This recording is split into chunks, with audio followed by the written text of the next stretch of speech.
The mention of Moses' Cushite wife in Numbers 12:1 stands as one of the most intriguing yet understated elements in the biblical narrative.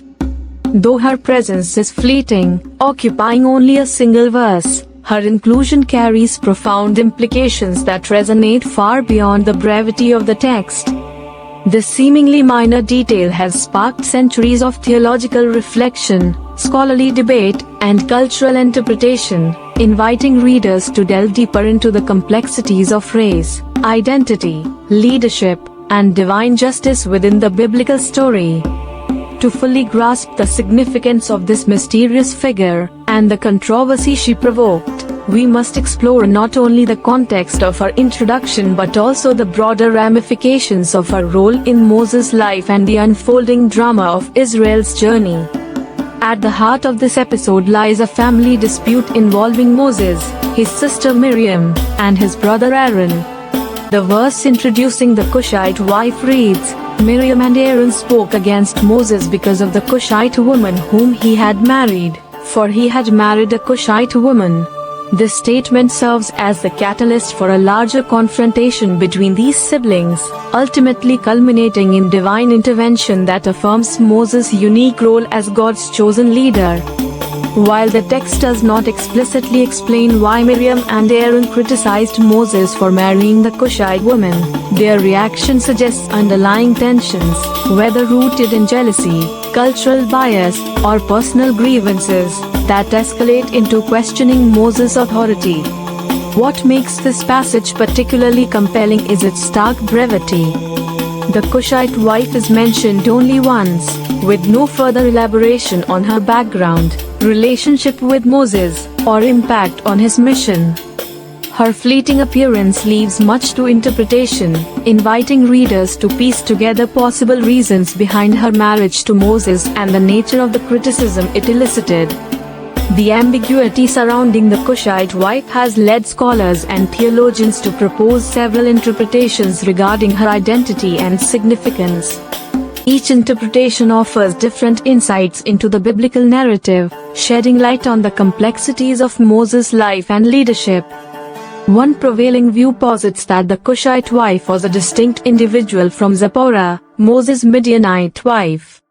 If this interpretation is correct, Moses may have taken a second wife during his time as a fugitive in Midian or later during the Israelites' journey through the wilderness. The term Cushite refers to someone from Cush, a region in ancient Africa corresponding to modern-day Ethiopia and parts of Sudan. In biblical times, Cush was known for its wealth, power, and distinct cultural identity. Marrying a Cushite woman would have represented a union with someone outside the Israelite community, which might explain why Miriam and Aaron objected to the marriage. Critics of Moses could have viewed this marriage as inappropriate or politically problematic, especially if they perceived it as undermining Moses' loyalty to the Israelites or complicating his leadership. Alternatively, some scholars argue that the term Cushite was used metaphorically to describe Zipporah's beauty or exotic origins rather than her actual ethnicity. In biblical poetry, Cushite is sometimes associated with dark skin or exceptional beauty, for example, Song of Solomon 1:5. If this view is accurate, the conflict between Miriam, Aaron, and Moses may not be about a new wife but rather about long-standing tensions within the family. Perhaps Miriam and Aaron resented Moses' closeness to Zipporah or felt excluded from decisions affecting their shared mission. This interpretation aligns with other instances in scripture where familial dynamics play a central role in shaping the narrative, highlighting the human dimension of even the most divinely ordained leaders. A third perspective suggests that the Cushite wife serves a symbolic purpose in the narrative, highlighting issues of inclusivity and God's impartiality. By defending Moses and rebuking Miriam and Aaron, God underscores that his choice of leaders transcends ethnic or cultural boundaries. The Cushite wife can thus be seen as a literary device emphasizing the universality of God's redemptive plan, a reminder that God works through diverse peoples and cultures to fulfill his purposes. This reading invites readers to consider the broader implications of the Cushite wife's presence, viewing her not merely as a historical figure but as a symbol of God's inclusive vision for humanity. The mention of Moses' Cushite wife raises important themes about race, identity, and divine authority, each of which carries enduring relevance for contemporary discussions of faith, culture, and social justice. First and foremost, the inclusion of a Cushite wife demonstrates the biblical acknowledgement of ethnic diversity and the interconnectedness of different peoples. It challenges any notion of racial or cultural superiority, emphasizing that God's work extends beyond national or ethnic lines. This theme aligns with other instances in Scripture where outsiders play pivotal roles in God's plan, such as Rahab, a Canaanite, Ruth, a Moabite, and Bathsheba, whose husband Uriah was Hittite. These examples affirm that God's covenant encompasses all nations and tribes, reflecting a vision of redemption that transcends human divisions. Moreover, the incident underscores the seriousness of challenging God's chosen leader. After Miriam and Aaron question Moses' authority due to his marriage, God intervenes decisively. In Numbers 12:6-8, he affirms Moses' unique relationship with him, declaring, "Hear my words, if there is a prophet among you, I the Lord make myself known to him in a vision, I speak with him in a dream. Not so with my servant Moses. He is faithful in all my house. With him I speak mouth to mouth, clearly, and not in riddles, and he beholds the form of the Lord." God then punishes Miriam by striking her with leprosy, which Aaron quickly acknowledges as a judgment for their rebellion. This divine response underscores the gravity of challenging God's appointed leader and highlights Moses' unparalleled role in Israel's history. By defending Moses and punishing Miriam, God reinforces Moses' authority as his chosen mediator, solidifying his position as the bridge between God and his people. The incident also serves as a critique of prejudice and favoritism. Miriam and Aaron's criticism of Moses' marriage may reflect bias against foreigners or those perceived as outsiders.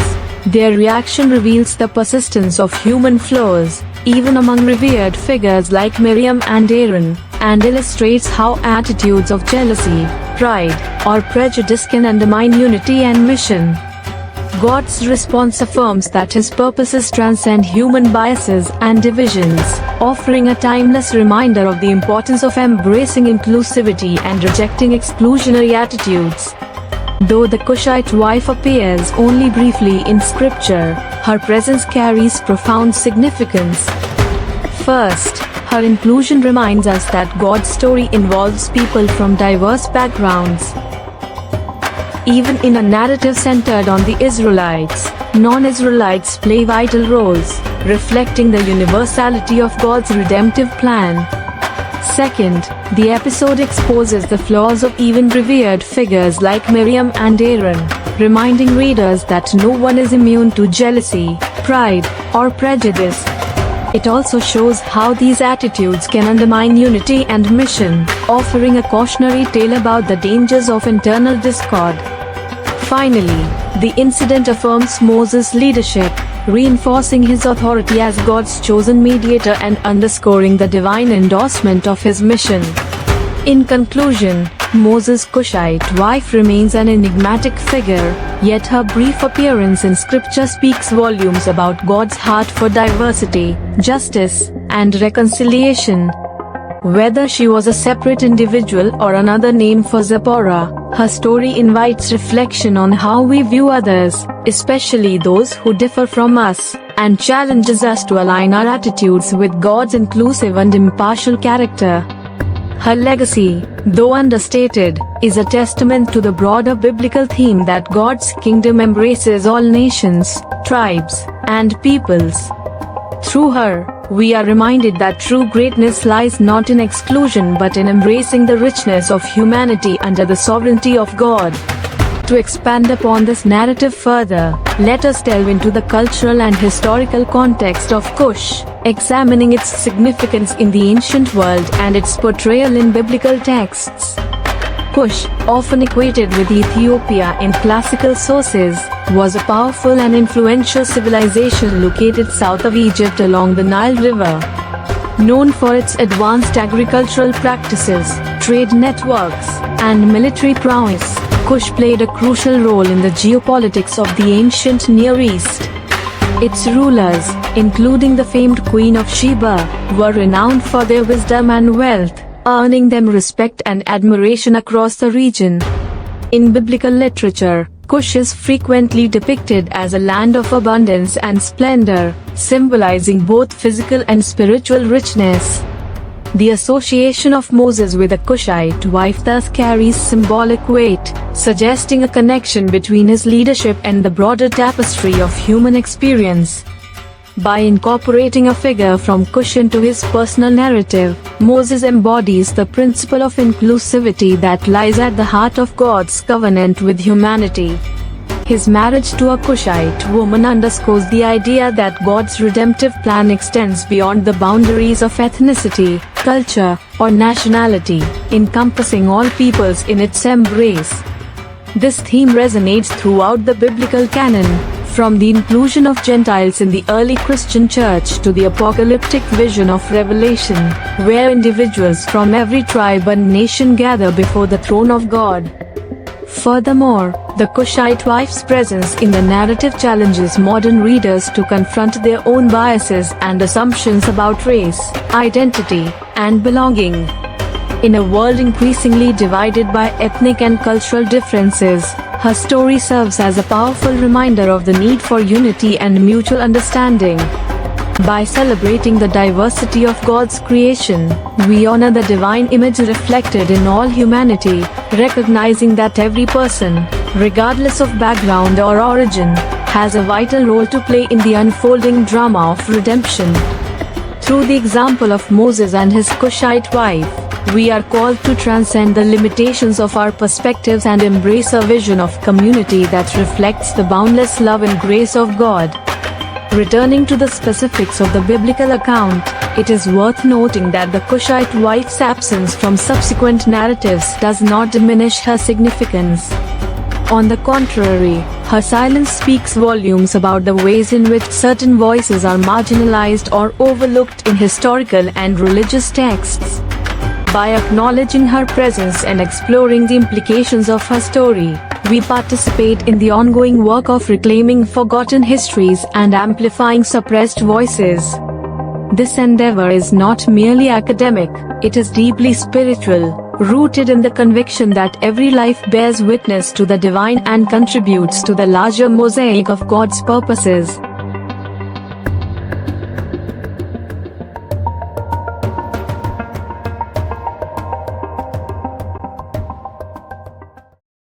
As we reflect on the legacy of Moses' Kushite wife, we are reminded of the transformative power of storytelling. Through the careful examination of seemingly minor details, we uncover layers of meaning that enrich our understanding of Scripture and deepen our appreciation for its complexity.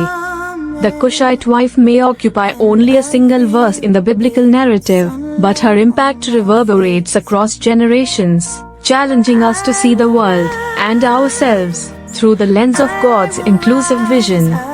In doing so, we affirm the truth that all are created equal in the sight of God and that the fullness of His kingdom will not be realized until every voice is heard, every story told, and every life celebrated as a testament to His glory. To extend this exploration further, let us consider the broader implications of intermarriage in the biblical context. Throughout Scripture, intermarriage often serves as a flashpoint for tension, raising questions about loyalty, identity, and faithfulness to God's covenant. From the patriarchs' negotiations over wives for their sons to the prohibitions against marrying foreign women in Deuteronomy and Ezra-Nehemiah, the issue of intermarriage is fraught with complexity. Yet, it is precisely in these moments of tension that the biblical authors grapple with the challenges of maintaining communal integrity while embracing the diversity of God's creation. Moses' marriage to a Cushite wife exemplifies this tension, highlighting the delicate balance between fidelity to tradition and openness to innovation. By examining the Cushite wife's role through the lens of intermarriage, we gain insight into the dynamics of cultural exchange and integration within the biblical narrative. Her presence in Moses' life suggests the possibility of bridging divides, fostering understanding, and building relationships across cultural boundaries. At the same time, her reception by Miriam and Aaron underscores the resistance and hostility that often accompany such efforts. This duality reflects the ongoing struggle to reconcile competing values and priorities, a struggle that continues to shape religious and secular communities today. Ultimately, the story of Moses' Cushite wife invites us to engage with the biblical text in new and meaningful ways. By exploring the nuances of her character and the implications of her marriage, we deepen our understanding of the themes that define the biblical narrative, from the call to justice and compassion to the promise of redemption and restoration. Through her example, we are challenged to live lives marked by humility, courage, and faith, trusting that God's purposes will unfold in ways that transcend our limited vision. In the end, her story reminds us that even the smallest details can carry profound significance, pointing us toward a future shaped by hope, unity, and love.